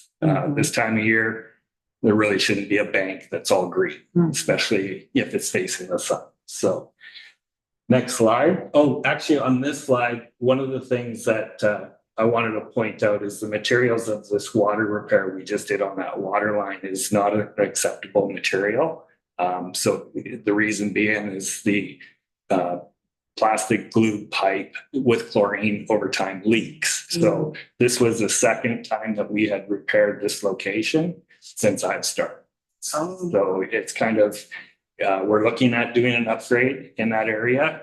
Daryl, our civil engineer, is working on a plan, and through our master plan, we'll hope to upgrade that shortly. The next slide is, I think people have heard us talk about the Gabion baskets up at the intake at the dam. So this was our replacement for what was washed out in the November 2021. We used lock blocks instead of Gabion baskets, which are just wire baskets full of rocks. It worked out quite well. The slide on the left is almost at freshet. It did go over top of it. And then the slide on the right is recently we were up there doing some work cleaning out the dam. So you can go to the next slide. Oh, these are water repairs as well. Again, it's kind of showing the unsuitable material. So the picture on the left is a water line that we located, which is a steel line that was leaking. We've replaced it with Muni plastic line, which you see on the right. But we haven't replaced the whole thing. We only replaced the leaking section, and it's likely that there's more repairs needed on the other side. The picture on the right is showing the Sani line, which to the best of my knowledge is not being used, but we still are going to be doing some more investigating. Next slide. Again, this is the dam cleaning I was talking about. So the picture on the right is kind of today's version of where the creek comes into the dam. And the picture on the right shows a lot more vegetation, and that's showing the dam being cleaned out in previous times before the fire. So there's a lot more vegetation there that got washed out in November of 2021. So we're trying to just deal with getting things back to a functioning intake. Next slide. And this is our current public works crew working hard, cleaning out the dam just the other day. The picture on the right is them working at it. The picture on the left is the end result. So the upgrades that we've done currently is we've gone from the burlap sacks to nylon sandbags to try and retain the water. They hold up a little bit better. That being said, we're in discussions and looking at trying to get the dam upgrades and repairs done prior to freshet of next year, because this is just kind of a stopgap in the interim. Next slide. Recently, we had Cloud Canada, who is the only manufacturer of fire hydrants in Canada, come up and do a training session with the Public Works crew. We managed to get a couple tools out of them by donation, as well as we got a hydrant repaired for free during training. This is going to be ongoing. It also gave some credit to our water operators for their education purposes towards getting certification. And we also picked up some information, which I'll be bringing forward to council at a later date with respect to what they call eye hydrants now. So it's a smart technology that somewhat acts as a water meter. It gives you pressures, pressure drops, temperatures, gives you all kinds of data that you can use basically as a water meter. Next slide. Is there a new truck? I don't think we'd shown the picture. I think some people may have seen it around town. Basically, it's just a gold star. It's been working really well. The crew has appreciated it. It's made the job easier. We'll be ensuring that it's ready for plowing and sanding this winter. So Red Rescue Truck will not be carrying the sander this year. Next slide. Wastewater treatment plant. So we did complete the CCTV footage, and it has, shown us quite a bit of repairs that are required in the village. We have been trying to do some of the minor repairs. This is where you see it on the right, the picture is a hole in the bottom of the manhole. So, the fluid's been leaking down in there. The crew did get in there and patch it over with cement. And so that's being repaired. We have given CP Rail, has reconnected to the sewer, and the RCMP station has been given the green light to hook up both water and sewer. So they're in the process of doing that right now. CP Rail was given permission to hook up to water, but some recent repairs in that area have kind of delayed that. But we hope to have that done in the next couple of weeks. Next. This is one of those repairs that was identified in the CCTV footage that we're currently waiting for some capital plans to come forward so that we can look at the bigger repair that needs to be done, because there is multiple repairs needed. However, it's likely that we're going to have to move forward with this sooner rather than later. So we're working on trying to get that done. What is in there? Rocks. Okay. So I showed you the lines on the right-hand side, the blue lines. Yeah. That's about all I know. From the two cameras coming in, is that distance needs to be addressed. So is the assumption that it broke down through the pipe to land there? The assumption would be that the clay tile pipe, which is aged out, has collapsed and allowed rock into it. Yeah. So right now we're hoping that we can put in a 20-foot section and avoid holding the hydro pole, avoid replacing the entire section, avoid a lot of things that we are working towards, but right now we need to get the smaller repair done. Picture on the left is another fractured piece of pipe that that, looks like it's being held together simply by what we like to call sewer snakes or roots from trees. The picture on the right is a recently found manhole where we pulled out a 43-foot long sewer snake. So I'm pretty sure that one's been in there for a little while. Again, thanks to the Public Works crew for doing that. Again, the CCTV footage allowed us to measure from manhole to manhole, like looking with the cameras. So there's been some questions of why is there red marks in my laneway? If I've put an X there, that's where the camera has told me the pipe is. But it may go this way, it may go this way, it may go that way. But at least I know where that red mark, it gives us a starting point. So again, our contractor engineers are working towards updating our maps with this information that we have. Next slide. Parks. There's been some recent discussions about trying to, improve the parks. Again, Public Works and community members. I got to give them thanks for their volunteerism, picking up garbage, watering the flowers, planting the flowers, just generally trying to bring the town back to something that doesn't look like it was burnt. The lenses on the lights at Pocket Park have been replaced, so we don't see the melted lenses. We're still working on a plan to completely repair that. And again, I'll come forward with that as well.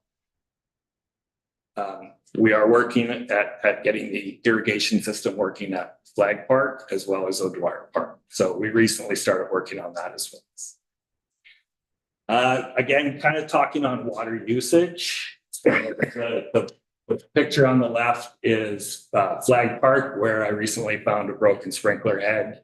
The message, and then Pioneer Park on West Lane. Again, Public Works did a great job cleaning that up. I'd like to kind of show people in September that without much, you're going to see green grass come back. So for fire smarting, if we can just keep all the grass low, that's about all we can do for each other right now. Next slide. That's it. Any questions? Thank you, Brian. Are there any questions? Thank you, Brian. Councillor Lightfoot, or sorry, Councillor McKenna. I'll be talking to you about Pocket Park and some possibilities there sometime soon. So that would be fun to see what we can do. Yes, no, we appreciate the update. Absolutely. So, okay, so we have a motion to receive this report for information. Be Councillor Lightfoot, seconder. I'll second. Thank you. Oh, Councillor Michelle, and all those in favor? Aye. Carried. Thank you, Brian. So the next report we have is a verbal report from Jim McDonald regarding fire rescue. Emergency planning or whatever. Yeah, so again, a very short presentation, more about the status of our volunteer fire department and where they are and where they should be. Very short. Currently they're at our fire base, sitting outside. Not a great place for expensive apparatus. We have melted things that are supposed to be fire resistant just from sitting outside in an enclosed cab. So as you can see from this photograph here, it is time to move. We do have the storage facility at right at the village office site. It's ready to receive. I would like to propose that we are going to move Thursday night. So that we have a place we can call our own, a place that's safe and secure. We did practice some responses from this facility just to time how long it took to get from point A to point B. In some cases, of course, it took a little longer because we're a little farther away. That being said, some of our responders were closer to the new firewall. So we might add 3 minutes on our response time, but we have volunteers that are 3 minutes closer. So I think it's going to be a wash at the end of the day. Next one. Yeah, so I think this is good news.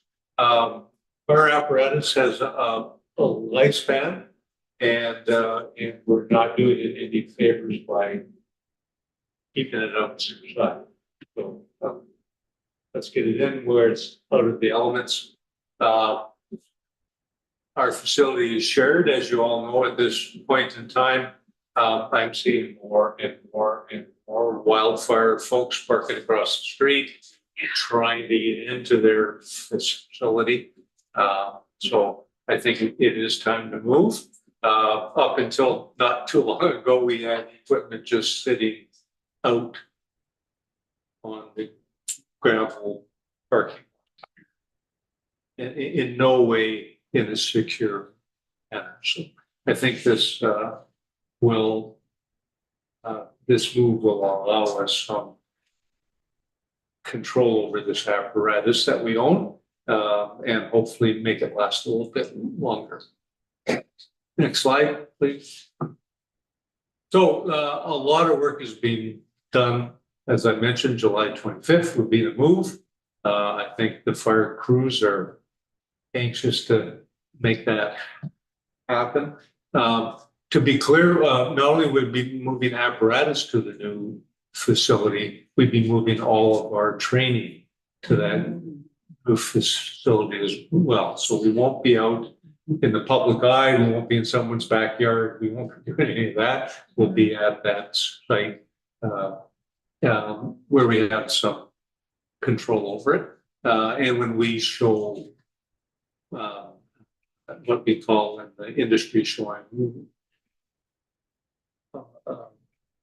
a flow of water, we're doing that with water that's not chlorinated, not drinking water, not that critically important stuff that Brian brought up, that we should be reducing the amount of water that we use. Let's do that. There's still a little bit of work that has to be done at the hall.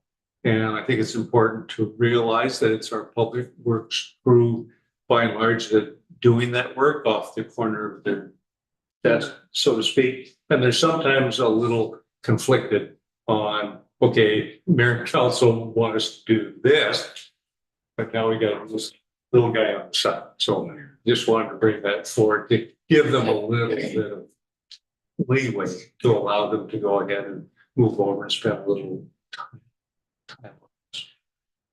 And that's probably the last slide. Yeah. So again, just an update. I know you kind of gave it the go ahead quite some time ago, and we're probably wondering why we haven't moved. Well, it's because things took a little bit longer. But certainly we're ready to move. The new facility will house all the apparatus that we have, as well as all the equipment that we have. And that's it. Thank you. Questions, comments, Councillor Lightfoot? I'm just curious. You're probably not talking about a chocolate bar melting, because we could all see that coming. What kind of material melted? So we have in our breathing apparatus, there's a little bit of equipment called a pass device that more or less tells us what kind of air we have left, and how we're using it to the best advantage. This is something that goes into fires routinely. Sitting out of the truck, we melt it. Wow. But again, when we go into fires, hopefully we're not spending we're not spending a lot of time in there. But what is happening is this stuff is sitting out in the sun. The sun's beating in the windows. It just gets hotter and Well, that's great news that come Thursday, it'll be in the shade. Yes. It may still be hot, but not direct sunlight. It will be in the shade, and as I said, we did practice moving out of there, everybody was pretty comfortable with that. We have a lot of acreage to do our training there. Yeah. Which we don't have at the current site, so we're always having to go take for steal a little space from some. No, that's great news, and the moving's happening, and I'm sure, as you said, BC Wildfire would appreciate it. I'm sure they're space back. So we have a recommend motion here to accept this verbal report for information. Who would like to put that forward? Councillor McCann, seconder. Ross. And all those in favor? Aye. Thank you so much, Jim. Mayor O'Connor, I'd like to ask that we have staff write a letter to the BC Wildfire Service, thanking them for allowing us to share their space for the last 3 years and for them being such kind hosts to us. Thank you, and maybe that can be a public letter as well. Yep. And I'd love to make sure that gets recognized. Is that a motion you're making, Ben, and the seconder, Councillor Lightfoot? Did you have a comment as well, or? Yeah. No, I just want to echo. Okay, Councillor all those McCann's. in favor? Aye. Carried. Thank you for that. Okay. Thank you, Jim. Move on to bylaws for reading, and we have a recommended motion regarding the officers and delegation authority bylaw. So that will be changed a little, sorry, Mayor. We're just going to say that council give first 3 readings to officer and delegation bylaw as altered. So to change that wording that Councillor Toss. Oh, yes, as amended or as altered, yes. Okay. Who would like to put that forward? Thank you, Councillor Michelle. Seconder. I'll second it. Were there any further questions or comments? Seeing none, all those in favor? Aye. Carried. Thank you. And the second bylaw is the zoning amendment bylaw for parking and loading provisions. To take it to second reading and for a public hearing. We have the recommended motion there. We'd like to put that one forward. I think, Mayor O'Connor, do we not have to decide how we're going to approach it? Because I think we have several options on the table. Well, let's put the motion forward and then see where it goes. I'll put the motion on the table. Thank you. And the seconder? I'll second. Thank you. now we have discussion regarding this bylaw or this, second.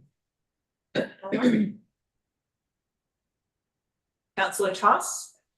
I've spoke to this already about, I think it needing to be massaged a bit before we take it to public hearing, or we take it to public hearing having made those amendments beforehand. So I'm not sure the will of the rest of council, but as is, I don't think we should bring it to to public hearing. So I will support whatever council decides, as long as it's not going forward with the wording as is without having the opportunity to massage it. And personally, I'd like to support this motion going forward. It passes second reading, it takes it to public hearing. And if I understand correctly, has that opportunity then for the massaging and the wording. Prior to, right? Prior to third reading. Prior to third reading. This is our second. Without it having to go to public hearing again. So at the public That's hearing, correct. at the That's right. public As long- hearing, we massage it. Yeah. It goes to third reading at the next council meeting. No need to go back to. No, as long as it doesn't alter like the purpose and different things, the specifics of it, it doesn't have to go back to public hearing. But if it does alter it too much, then it has to go back to public hearing. Who judges that? Well, it depends on what the intent is. If it says the intent. Does that make sense? No. No.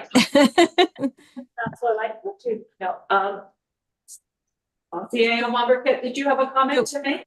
Well, yeah, my comment was going to be, I think as Shannon's story described earlier, if it's gone to third reading and then it's changed, then it needs to go back to the public hearing. Okay.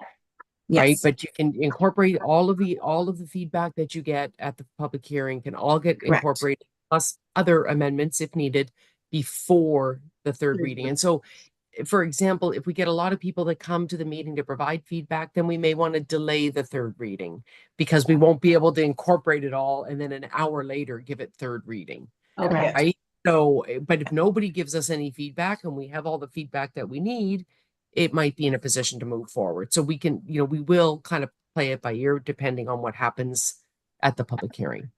But I think it's undisputed that there will be changes to be made. Well, I guess we'll find out. Yes. Yep. Yeah, we have to find that out. Yeah. Councillor McCann? And it sounds like that's on us. Like if we want to make those changes, then it's on us to do our homework and get those changes prepared in advance so that that can speed that process along. That's my understanding. So we would come to the public hearing with the proposed amendments to propose to the public. That could work too. If you had the information before, So- if you have information to incorporate before the Third reading. Yes. Yeah, so it does, you do that before the public.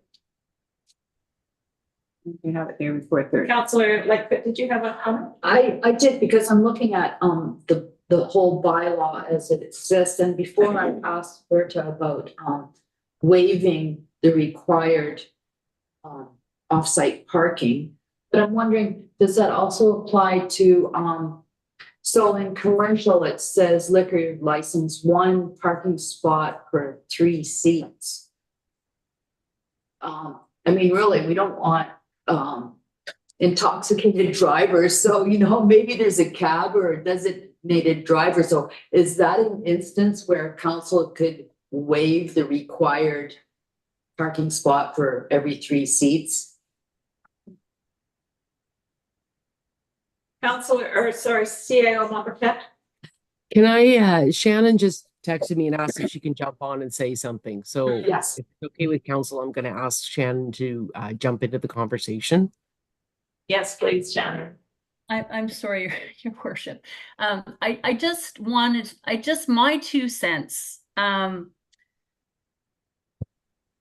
feel like it's messy going to public hearing, not having made changes that council might be putting forward, because you're not giving the public all of the information. And I know you just made a side comment, someone that perhaps you can let them know what it is, but there's not really a legal procedural mechanism for that.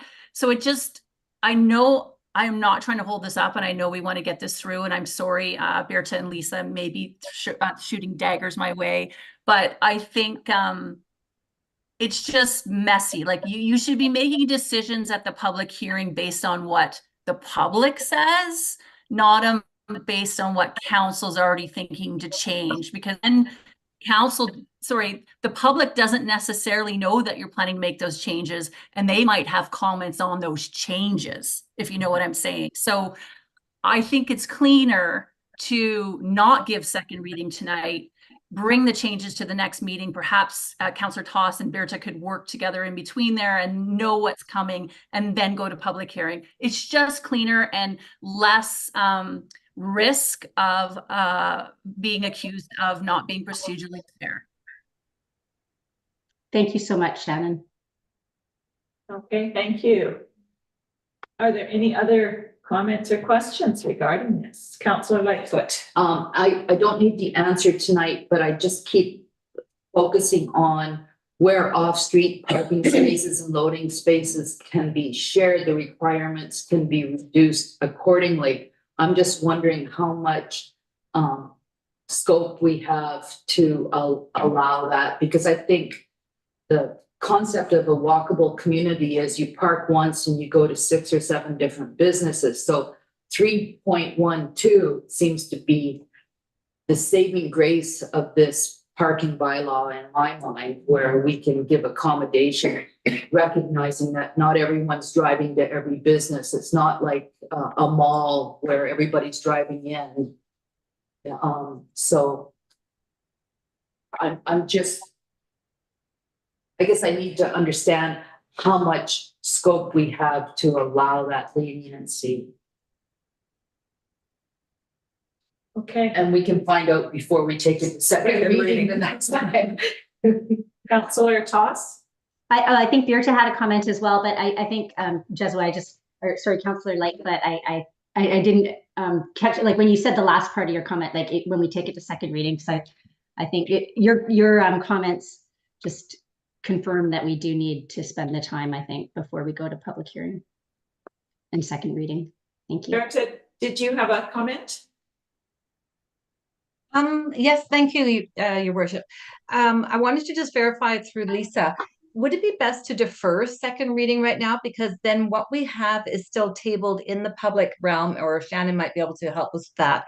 And to take away comments that that council might have, and I've been sketching down everything you've been saying, but I think it feels like there needs to be a bit more of a broader conversation around it, and perhaps we could have that conversation still and then bring it back at a future date because we've deferred second reading.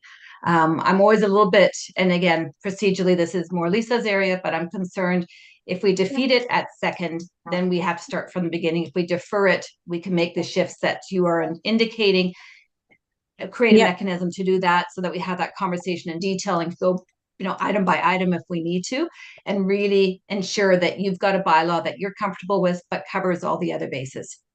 Yeah, that sounds good, Birta. Yeah. May I make that motion? You can do that. Thank you, Lisa. Sorry, Councillor Toss? Sorry, Mayor O'Connor, may I make that motion to defer then?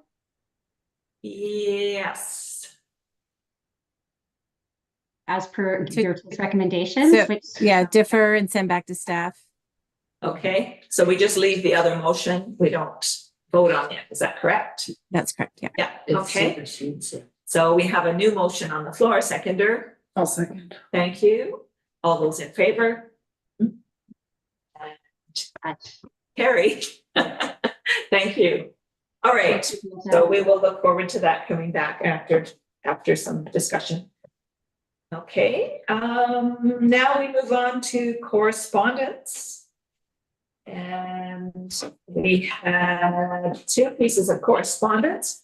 One was the book, Lytton, Climate Change, Colonialism and Life Before the Fire. The publishers sent this book addressed to me, to the village office, and with a nice letter saying that it's lovely that they're donating it. And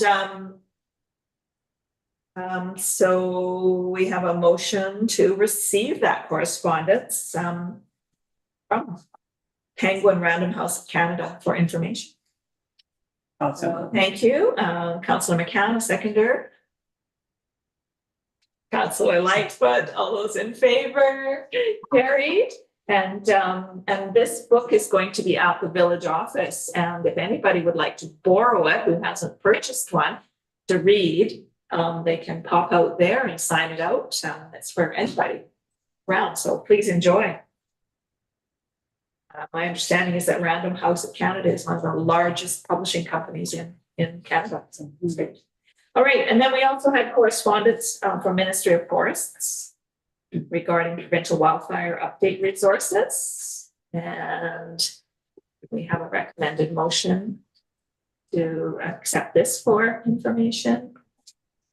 Councillor McCann, and seconder. Councillor. I'll second. Michelle, all those in favor? Yes. And Carrie. Diane, do you have a? Yes, comment? Mayor O'Connor, I just wanted to add one comment on this. These updates come frequently, and what we're going to start doing instead of putting them in the council packages, we're just going to forward them to mayor and council immediately, because by the time you get this update dated July 16th, it's not relevant anymore. So Okay. I think another one came today and we sent it through right away, and that's going to be our new practice on these updates. Just wanted to let you know. That makes sense. Thank you very much. Thanks. All right. So we'll move on to verbal reports. Maybe I'll start with somebody else while I'm reading. While I'm looking for it, because I wrote it out. So I always have it available. Might talk to them in my package. No, I don't have it. I don't have it off the top of my head. Find it, take it down. But you don't have it on your phone? No, I need to do that. I need to do that. So I'm going to move on to Councillor Toss. You get to be next. I gotta be last. Thank you, Mayor O'Connor. We have not had a chamber meeting. Unfortunately, I missed the chamber meeting with the ECDev group. And the next chamber meeting will be in September, and they're off for the summer. And other than that, I have nothing to report. Thank you to staff. Thank you, Councillor McCann. Okay, thank you, Mayor O'Connor. Been involved in a few things in the last couple of weeks. On July 11th, I attended the tourism team informal session here at the Parish Hall, which was a nice opportunity to make some connections. July 15th, I was at the committee of the whole and the community meeting here. The 16th was a Fire Smart meeting. The 18th, I was last Thursday, and I had planned to attend the culture camp, but there was this ferry closure that I kind of didn't really realize was going on. So I missed it. And then everyone there ended up getting evacuated that night. So I was like, oh my goodness, I just kind of missed the whole darn thing. So I understood that. I was really impressed from just reading comments that the team that organized it just said, okay, well, I guess we're going down the mountain and I guess we're going to reset up. And they just carried right on at Stein Valley School the next day and finished up their event in a good way. So good for them. Always a really good event for our community. I commend them for being so cool under pressure. Then earlier today, I was involved with the Chief Spintlam Park planning group, and things are moving ahead. It's amazing the complexity of this little park that we want to do here, but they're still planning to do construction beginning in August.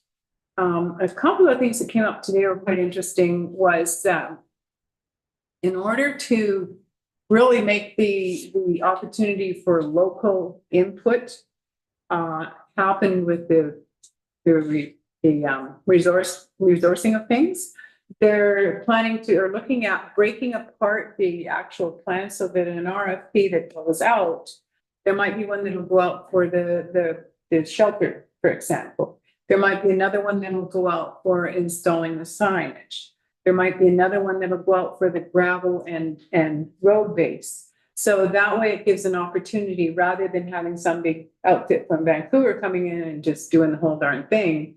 That way we get kind of more like what we want, but we also get our local input more likely to happen. So I was quite encouraged to hear that direction today. And we went to the Fire Smart meeting online, and we learned there that the 2-year UBCM Fire Smart grant was approved in late June, the one that we had heard about earlier. And so that one of the things that means is that a full-time Fire Smart coordinator is approved for funding. So now that person will be hired and will be able to coordinate all the Fire Smart stuff that's going on in the community. They'll be working with friend Jim here. And your name was brought up. You were there. We're going to share in some training, perhaps. Is that what I understood? Yeah, so there's quite a bit of training that's being contracted out. And I'm just putting that out there that I'd like to be able to offer some base level training that will allow more people to attend. Okay. So not only the people that have already been trained up, which might, run into 5 or 10 folks, but let's try and get people that are new to the scene. Let's get them up to a baseline. Let's fill every seat that we can with this training that comes. And this is EOC training. Yes. Okay, as long as I'm clear. So it's, emergency management and focusing on the Emergency Operations Center at this community level. Great. We'll ignore the other stooges in government, in the provincial, federal, all that kind of stuff, and just focus on what we have to do to respond, knowing that they may not show up. Okay. So that, I thought that was, Yeah. I like to hear that kind of stuff. And in addition, we also, that grant also includes some funding for municipal parks. And that fire smart activities costs can be recovered through identified funding. So there's lots of encouraging news coming down that. Great, good news. Thank you. But you got more? Sorry. Oh, that's the end of the book for today. Councillor Michelle. Nothing to report. All right, Councillor Lightfoot. Well, like all of council, we attended the committee of the whole meeting on Monday, and then the community building information afternoon, which was good. And other than that, I too attended the Zoom Fire Smart meeting, and perhaps Councillor McGann and Jim can jog my memory, but I do know that they wanted to have a Fire Smart event, and they were hoping that once our equipment had moved to its new site, that we could organize that. So that's something perhaps we'll talk about in the future. Just to recognize, I think there's money for a barbecue. Oh, I'm pretty And sure there's a Tony need can to find money. recognize all those people out there working so hard. We may have to wait for fire season to calm down though. Other than that, I've tried to stay cool over the last few weeks. I know it's been really difficult, and it's, you know, particularly heartbreaking to see our neighbors to the east struggling with that. And I guess we're all quite aware that the danger still exists for another month or two. And so we must remain vigilant. Thank you. So I did find my report. It was right where I put it. Okay.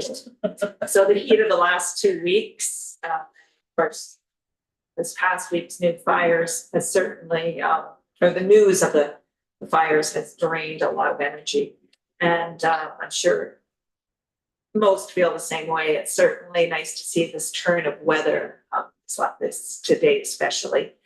The end of the week following the last council meeting, I had the privilege of touring around 3 consultants from Stormy Lake Consulting and Moccasin Trails Consulting. I showed them around the area, and we met with some key folks in the community. These are the people who we've contracted to our tourism economic strategy plan. On July 15th, we canceled Monday coffee, instead held a committee of the whole meeting with the topic of official community plan and helping us all to understand its components and the processes and such. Following that meeting, we had lunch and we moved into a community meeting with the focus on village projects. It was a great turnout, excellent questions asked by community members and council. And I hope that everyone left with a better understanding of where we're at as a village with our various projects. I attended a TNRD meeting this past Thursday. One of the reports at that meeting was regarding solid waste and our eco depots. And I learned, and I didn't realize this, but our eco depot now collects light tubes and light bulbs for recycling. Oh, good. Yeah, I had no idea. And just when I thought that Monday coffee attendance was dwindling, we had an excellent turnout yesterday. In fact, I didn't count the numbers, but it was full in here. It was so nice to see. And on that note, we're planning a potluck lunch following coffee on Monday, August 5th, which is BC Day. So I hope to see a good turnout for that as well. That's my report. And we now move into closed meeting. So we need a motion to do so. We have the recommended motion here. Who would like to move? I'll make the motion. Thank you, Councillor Michelle. Seconder. And all those in favor? And carried. So thank you everyone for attending, and I'll turn it back over to CO Storchenko. Thank you, Mayor O'Connor. So that concludes the July 23rd public portion of the regular council meeting. And we ask that the public and staff please remove yourself from the meeting as we go into the closed session. Thank you for attending today's meeting and have a wonderful night. I invite council to take a short recess while I reset the meeting to closed. And please make sure that everyone mutes themselves.